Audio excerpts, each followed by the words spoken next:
जी हाँ, 12th class 26 जुलाई सन 2023 master Mukhtiar Singh के साथ 2500 2600 doesn't matter. Second lesson deep water का नेक्स्ट पार्ट, दूसरा भाग है, तीसरा थर्ड। जब कोई और वहाँ नहीं था मैं ताल पर पहुंचा। कौन पहुंचा ताल पर? बेटा कौन पहुंचा ताल पर? William Douglas. सो मत सृष्टि, सो मत। उस स्थान पर सन्नाटा था, जल शांत था। अकेला ही पहुंचा शायद ये लड़का। और टाइल लगा हुआ तल स्नान के टब की भांति सफ़ेद और स्वच्छ था। टाइलें लगी हुई थी, टाइलें नीचे।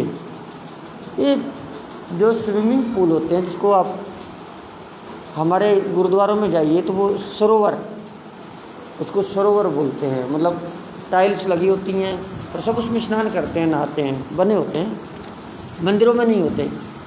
हर गुरुद्वारे में, हमारे पंजाब में, दिल्ली में, उत्तराखंड में, कहीं पर भी जाइए एक सरोवर ज़रूर बना होता है। सरोवर में क्या होता है, मतलब एक ऐसी सीढ़ियाँ बनी होती है, फिर नीचे गहरा होता है, पानी वो चलता रहता है, उसमें मछलियाँ भी होती हैं छोटी छोटी, सुंदरता के लिए। और नहाने का भी होता है बढ़िया सिस्टम। महिलाओं के लिए अलग होता है और जेंट्स के लिए अलग होता है नहाने के लिए।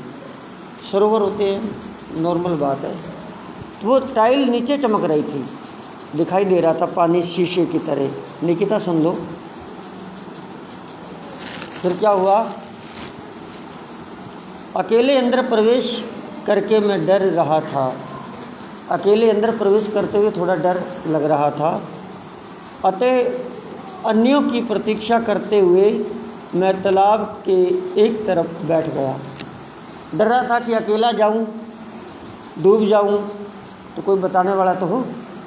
तो इंतज़ार करने लगा भी कोई और आ जाए, एक दो भीड़ू, फिर मैं इस तालाब में नहाऊंगा, सीखूंगा। मुझे अभी वहाँ अधिक देर नहीं हुई थी, ज़्यादा टाइम नहीं हुआ बैठे हुए। एक शक्तिशाली आदमी जैसा लड़का वहाँ आया, मतलब एक मोटा सा लड़का वहाँ आ गया। कोई 18 वर्ष का होगा, 18 साल का तो काफ़ी धाकड़, भीम टाइप छोरा आया वहाँ। उसकी छाती पर घने काले बाल थे, मतलब छाती पर बाल, मतलब 18 साल का जवान लड़का था। सुंदर स्वास्थ्य का नमूना था, काफ़ी उसकी बॉडी फिटनेस, जैसे कसरत वसरत करता हो। उसकी टांग और बाजू की मांसपेशियां लहरा रही थी, तगड़े बॉडी बिल्डर लग रहा था। वह चीखा, ओ पतलू। एकदम उसको देख के बच्चे को बोला, ए पतलू, तुम्हें डूबना कैसे लगेगा? और उठा के उसको फेंक दिया।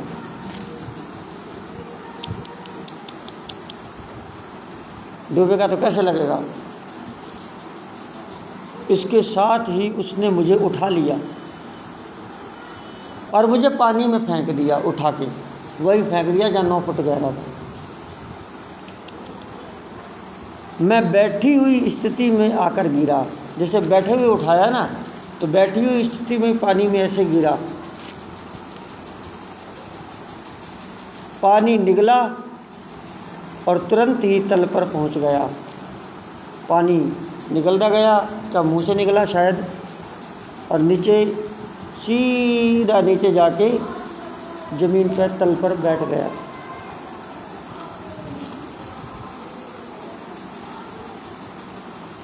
मैं डर गया, डर तो गया अभी, अब फेंक दिया किसी ने। पर अभी इतना नहीं कि होश हवास खो दूँ। होश मेरे को सारी थी, डर तो गया लेकिन होश सारी थी। नीचे गिरते हुए मैंने योजना बनाई।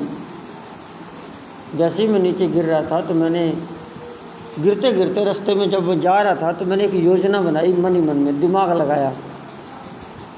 क्या योजना बनाई, ये सवाल आएगा कि लेखक ने क्या योजना बनाई। अब गिर रहा है, नीचे जा रहा है और योजना बनाते जा रहा है कि जब मेरे पैर ज़मीन पर पड़ेंगे, तो मैं नीचे गया, जब मेरे पैर ज़मीन पर पड़ेंगे मैं बड़ी छलांग लगाऊंगा और ज़मीन पर पड़ते ही ऊपर को छलांग लगाऊंगा तेज़, और सतह पर आ जाऊंगा और ऊपर आ जाऊंगा, नीचे से ऊपर छलांग लगाऊंगा और पानी के ऊपर आ जाऊंगा और फिर सीधा लेट जाऊंगा और तैर कर किनारे पर पहुंच जाऊंगा। ये योजना उसने बनाई। नीचे का रास्ता बड़ा लंबा लग रहा था, धीरे धीरे जा रहा था, लंबा लग रहा था। 9 फुट की दूरी 90 फुट की तरह लग रही थी, 90 फुट लग रही थी, 9 फुट। और मैं ज़मीन छू लूँ इससे पहले ही मेरे फेफड़े फटने लगे। तो फेफड़े तो फटने लगे क्योंकि मुंह बंद था, वो पानी नहीं जाए तो फेफड़े तो फटने लगेंगे, या पानी जा भी रहा था तब भी फटने लगे। जब मेरे पैर ज़मीन पर लगे मैंने पूरी ताकत लगाई और अपने ख्याल से मैंने ऊपर की ओर एक बड़ी छलांग लगाई। 11 साल का बच्चा। मैंने सोचा कि मैं कॉर्क की तरह उछलकर, कॉर्क की बॉल होती है, कॉर्क की तरह मैं उछलकर सतह पर आऊँगा। इसके बजाय मैं धीरे धीरे ऊपर आया। योजना तो ये बनाई थी कि कॉक की तरह उछलूँगा और ऊपर आ जाऊँगा, लेकिन जोर पूरा लगाया, उसके बावजूद मैं धीरे धीरे ऊपर आया। मैंने आंखें खोली तो पानी ही पानी, ऊपर तो दिखा नहीं, पानी के अतिरिक्त कुछ भी न था। ऐसा पानी जो कुछ, आँख जब खोली, ऐसा पानी जो कुछ मैले पीले रंग का था, पानी पानी दिखाई दे रहा था। मैंने चीखने की कोशिश की पर कोई आवाज़ बाहर नहीं आई। मैंने पानी में चीखने की कोशिश करी, मम्मी बचाओ, पर आवाज़ ऊपर नहीं आई। मेरी आँखें और नाक में पानी भर गया और मेरा मुंह नहीं, आँखों और नाक में पानी भर गया पर मुंह में नहीं भरा। शायद बंद कर रखा है मुंह उसने। सूप की तरह हाथ पैर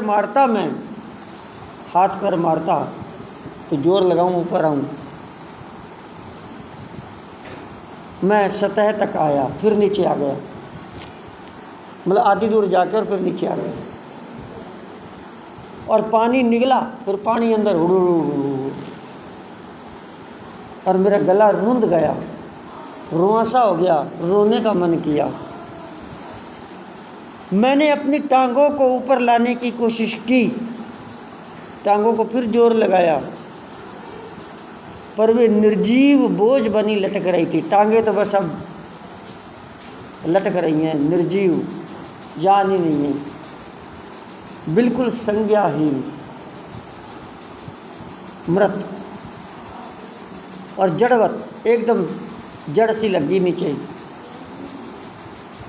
तल के ताल की ओर की लंबी यात्रा मैंने पुनः प्रारंभ कर दी थी और ताल के तल की ओर जो नीचे की यात्रा है वो दूसरी बार फिर वो नीचे जा रहा था, शुरू हो गई थी। एक बार तो जब उसने फेंका और दूसरी बार फिर वो आधी दूर आके ऊपर और फिर नीचे जाने लगा बेचारा। नीचे जाते हुए मैंने पानी पर जोर आजमाया। मैं अपनी शक्ति उस तरह व्यय कर रहा था जैसे भयानक स्वप्न के अंदर कोई किसी अपराजय शक्ति से लड़ रहा हो। कहता मैं अपनी शक्ति को लगा रहा था, जैसे कोई सपने के अंदर किसी बहुत बड़ी ताकत से लड़ रहा हो, अपराजय शक्ति से कोई लड़ रहा हो। आपको कोई हाथी से लड़ने के लिए छोड़ दिया जाए तो आप कैसे लड़ोगे उससे? आपको पता है हाथी तो छोड़ देना है, फिर भी जोर लगाओगे, जबकि आपको पता है आप हाथी को पराजित नहीं कर पाओगे। तो लेखक ये कहता है कि मैं लड़ रहा था, पर मुझे पता लग गया था कि अब भुगता पड़ा हूँ, अब मैं इसको पराजित नहीं कर पाऊँगा, लेकिन फिर भी लड़ रहा था। तो जान बचानी है, जब तक जिंदा है तब तक लड़ेंगे, मरना तो सब नहीं है एक दिन।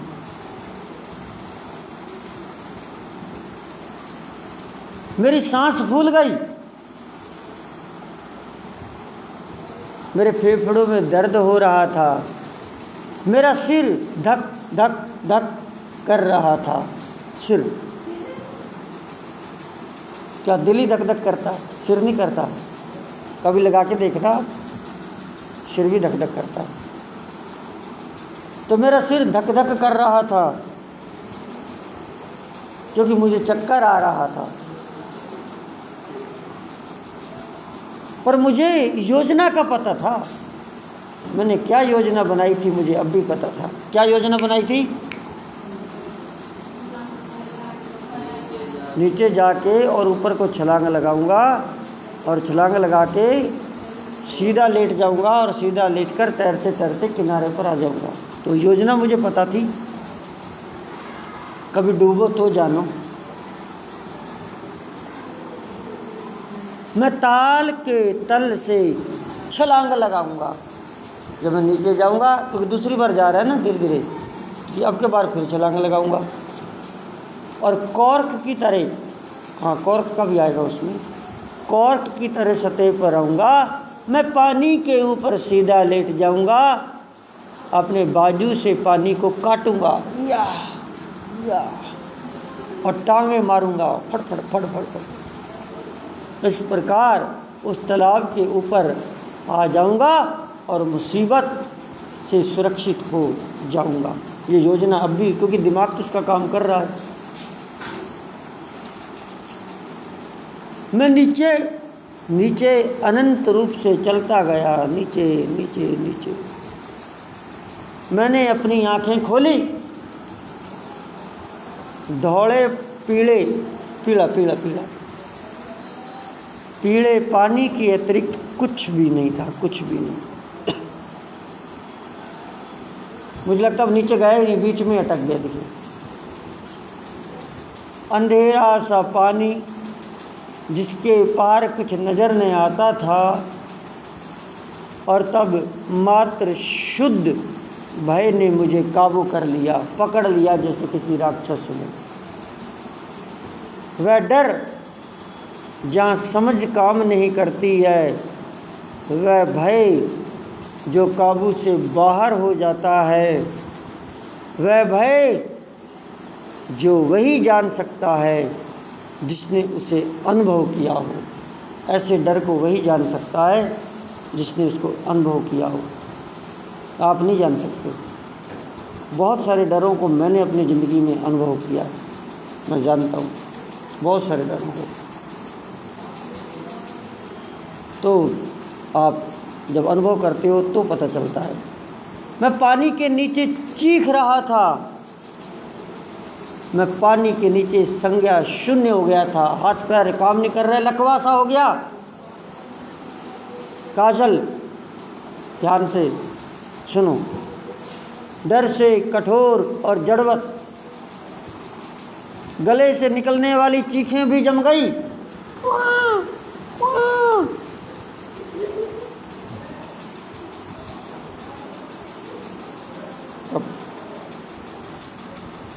पूरी चीख नहीं निकल रही थी,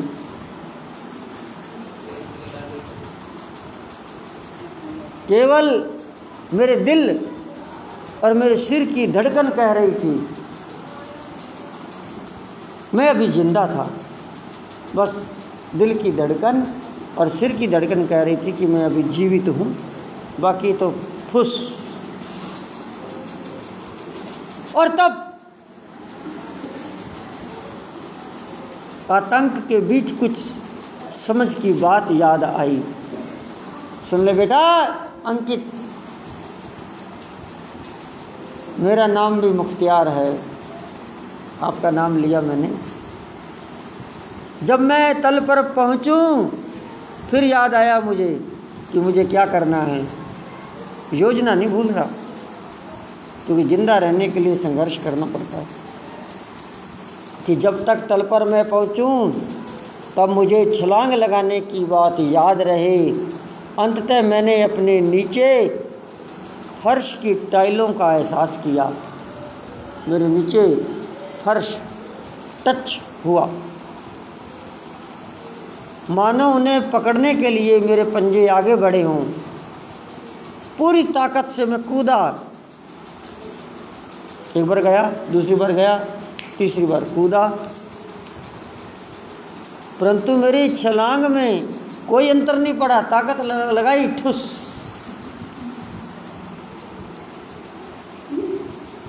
कोई दम नहीं। पानी अब भी मेरे चारों ओर था, पानी ही पानी। मैंने रस्सियां, सीढ़ियां, जल परों को तलाशा। जो मेरे हाथ में रस्सी ले रखी थी, सीढ़ी वीढ़ी ले रखी थी, कोई सीढ़ी मिल जाए चढ़वा को, कोई जल पर मेरे जो थे पंख, उनको ढूंढा कि मिल जाए। उस ढोर गंवार ने फेंका इसको, मुझे गुस्सा आ रहा है उस पर। पानी, केवल पानी, केवल पानी। ना कोई जल पर याद आया, ना कोई रस्सी, कुछ टच नहीं हुआ। मोबाइल नहीं था जेब में, वरना फोन कर देता मम्मी को कि मैं डूबा पड़ा हूं, आओ।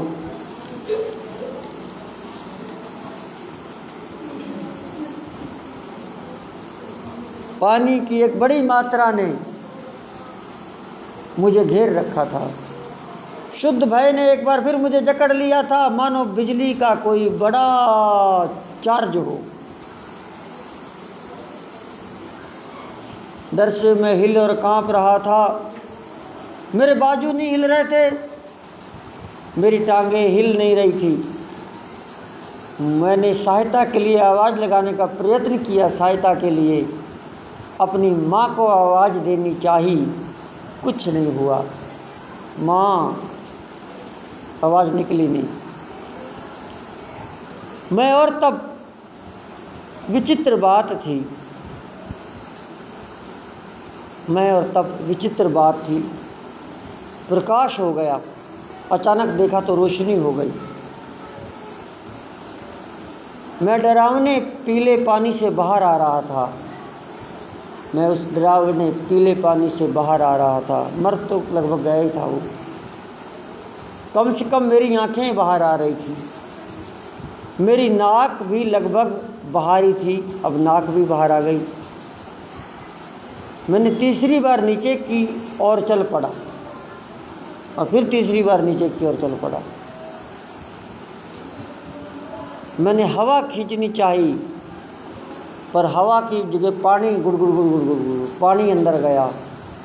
पीली रोशनी बुझने लगी थी, जो रोशनी थी वो बुझने लगी थी।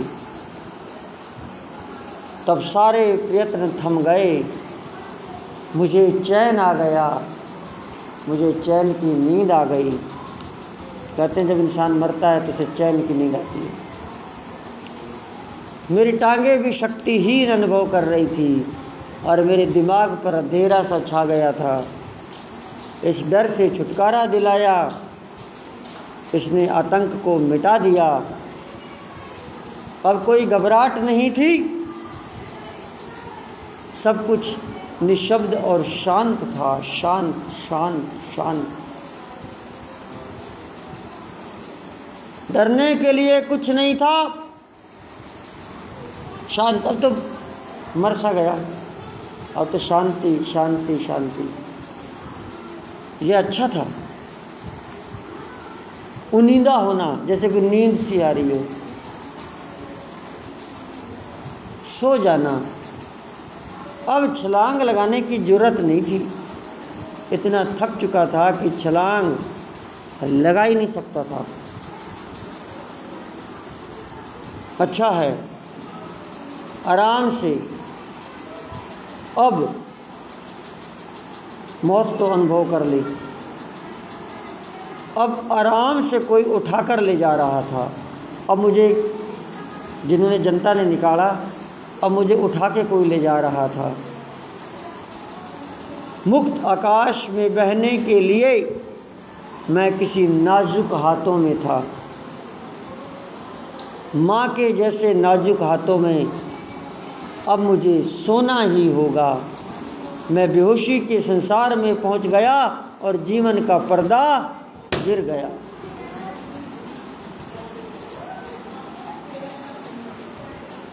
अगली बात जो मुझे याद है वह यह है, या तो कह रहा मैं मर सा गया। अगली बात मुझे याद ये है कि मैं ताल के किनारे बाहर पेट के बल लेटा हुआ हूँ। पानी निकालने के लिए उल्टा लेटाते हैं ना मटके पर, तो पेट के बल लेटा हुआ हूँ, उल्टियाँ कर रहा हूँ, वो बाहर निकल रहा था। मुझे अंदर फेंकने वाला व्यक्ति कह रहा था, जो मोटल्लू ने मुझे अंदर फेंका था, वो मोटल्लू वो कह रहा था, अरे मैं तो मजाक कर रहा था।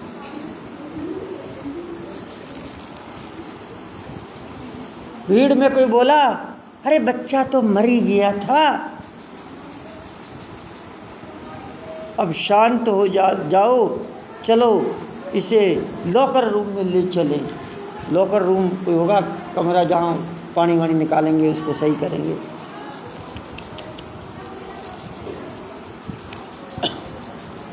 कई घंटे बाद मैं चलकर घर गया। कई घंटे बाद जब आराम हो गया, थोड़ा ठीक सा हो गया, मैं घर गया। मैं कमज़ोर था और कांप रहा था बेचारा। बिस्तर पर लेटा तो मैं हिल और रो रहा था। उस रात में भोजन नहीं कर सका, वही याद आती रही। कई दिनों तक मेरे दिल में एक डर बना रहा, थोड़ा सा जो जोर लगाने पर ही मैं बेहाल हो जाता था। मेरे घुटने अस्थिर हो जाते और मेरे पेट में दर्द हो जाता। मैं उस ताल पर कभी वापस नहीं गया। मैं पानी से डरता था। जहाँ भी हो सकता है मैं उससे बचने का प्रयत्न करता था। तो लेखक ये कहता है कि फिर मैं पानी के पास ज़िंदगी में कभी नहीं गया, और कहीं पानी चल रहा होता तो बचने की कोशिश करता था। निशान लगा लो, बाकी हम चौथा भाग कल पढ़ेंगे। तो विद्यार्थियों, यह लेसन आपको कैसा लग रहा है? अच्छा नहीं लग रहा? अच्छा लग रहा है? Thank you so much.